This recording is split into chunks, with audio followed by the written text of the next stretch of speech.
Since 1995, the Botanical Research Institute of Texas has honored individuals for their outstanding efforts in conservation and stewardship with their annual International Award of Excellence in Conservation.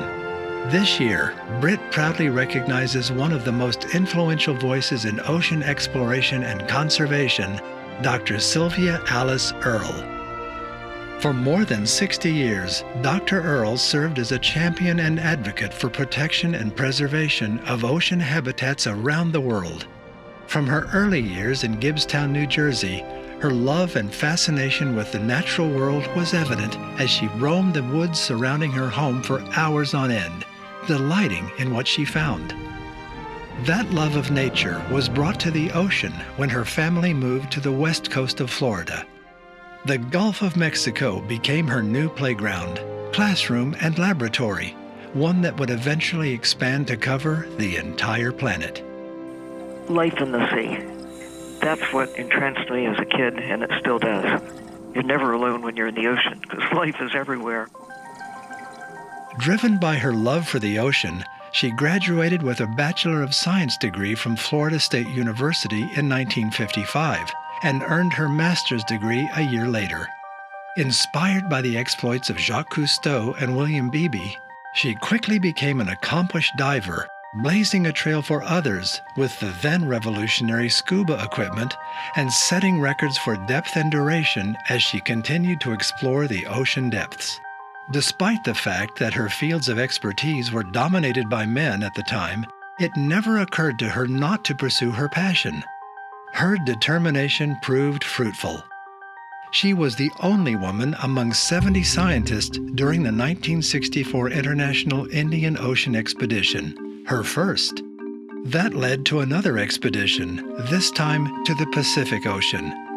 It was during these journeys that she started collecting and recording the plant life she encountered, and she never looked back. In 1966, Dr. Earle achieved a doctorate of phycology from Duke University. Over her career, she amassed more than 20,000 unique samples, a collection which now resides in the U.S. National Herbarium at the Smithsonian Institution. The herbarium, a systematically arranged collection of dried plant specimens, such as the collection of roughly 1.5 million specimens housed at BRIT, keeps a critically important record of the life's work of plant biologists, whether on land or at sea, and makes it accessible to other scientists for education and further research for generations to come. Treasure the existence of these places around the world. Known about the collection there in Texas, and salute them as part of this family, this network of scholarly caring for maintaining those records.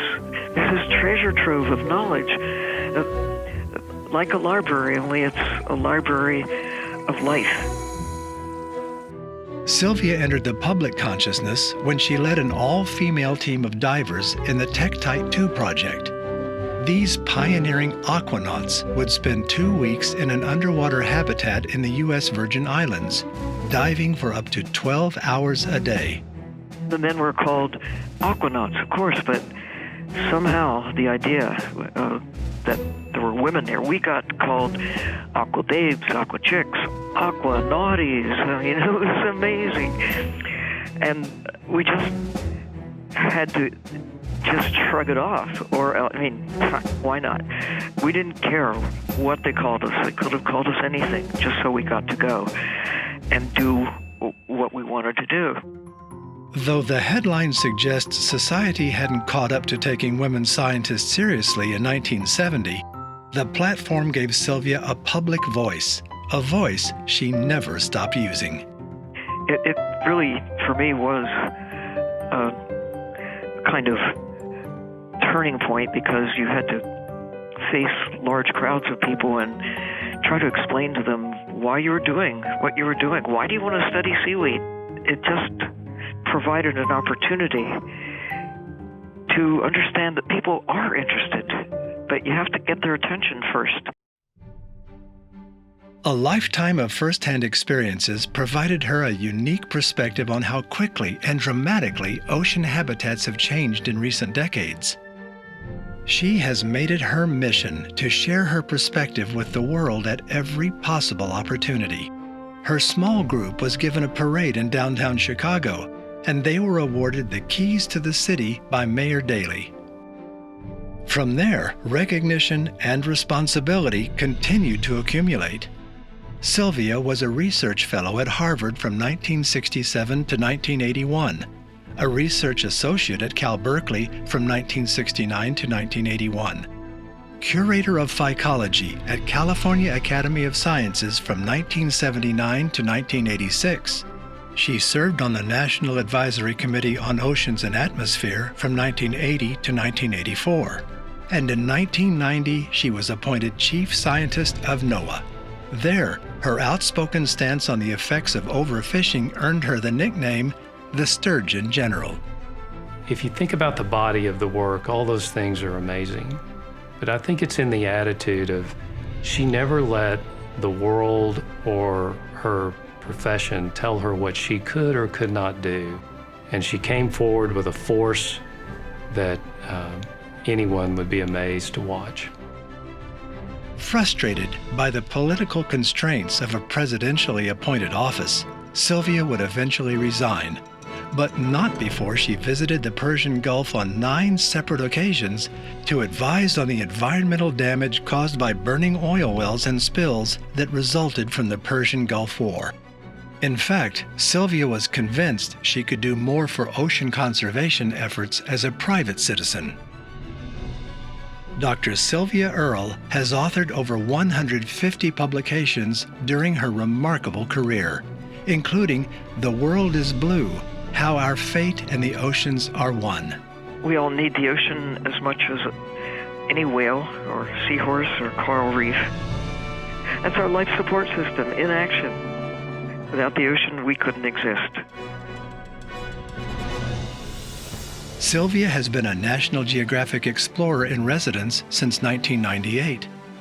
That year, she was named by Time magazine as its first ever Hero for the Planet and celebrated as the National Wildlife Federation's Conservationist of the Year. In 2000, she was inducted into the National Women's Hall of Fame and named a Library of Congress Living Legend. In 2009, she was honored with the prestigious Rachel Carson Award and the TED Prize. She used her TED Prize to found Mission Blue, a nonprofit foundation dedicated to protecting and exploring Earth's oceans and establishing a network of protected marine habitats, or HOPE spots. Her mission, simply put, to protect the ocean as we now protect the land. Her work in identifying what she calls HOPE spots, kind of an analog to the hot spots that we use in terrestrial ecosystems, has preserved very key marine ecosystems. Collectively, there are now over 50 of these HOPE spots in marine ecosystems. That's a wonderful feat in itself that she has done. Nothing else matters more than applying whatever skills, whatever knowledge, whatever powers you have to establishing a world that continues to function in our favor. Now, no one can do everything, but everybody clearly can do something. There are miracles everywhere you look. You just have to open your eyes and your mind. Ladies and gentlemen, presenting the 2018 International Award of Excellence in Conservation is Mr. Edward P. Bass, BRIT's Vice Chairman of the Board.